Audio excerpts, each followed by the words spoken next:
மருமகன் வந்தா என்ன மருமகன் மட்டும் நம்ம மாமனார் மாரி தான் இருப்பான். கொண்டாட்டியே நம்பாம போயிட்டா தனுஷுக்கு. அப்புறம் என்ன வந்தா மருமகன் வந்தா நம்ம மாமனார் வந்தா என் தளபதி செய்யட்டும்னு. என் தளபதி ஒரு ஆளு அந்த முகம் போதுன்னு ஒருத்தனோட பேச்சு கிடையாது. அவர் செஞ்சுட்டா ரஜினி எல்லாமே ஓட்டு போட்டுருவாங்களா? அவன் அப்ப மவுள டைவர்ஸ் கேட்டா அதுக்கு பிரச்சனை பண்ணி டைவர்ஸ் வாங்கி சேர்ந்து வாழு அப்படின்னு சொல்லல. அதுக்கே இறங்கி வரல.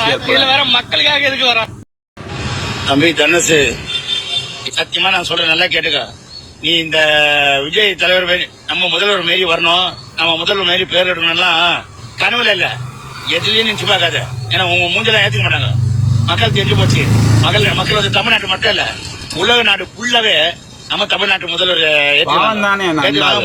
அவங்க மனசுல அரசியலுக்கு வந்திருக்க. அதாவது நீ வந்து உங்க மாநாடு பேச்ச கேட்டியா, சாப்பிட்டியா, இல்ல தனுஷ் அரசியல் இறங்க வைக்கிறது உதயநிதி. அதாவது விஜய் அவர்களுடைய ரசிகர்கள் தான் இந்த தேர்தலில் வெற்றி பெறுவதற்கு முக்கிய காரணிகளாக இருந்திருக்கிறார்களாம். ஸோ உள்ளாட்சி தேர்தலில் அங்கங்கே தனுஷ் ரசிகர்களை போட்டியிட வைக்கும். புரியுதா? காவேக்கு அது போட்டியாக இருக்குமா? அதுக்கு தான் அந்த அரிய தத்துவம். எண்ணம் போல் வாழ்க்கை, எண்ணம் போல் தான் வாழ்க்கை.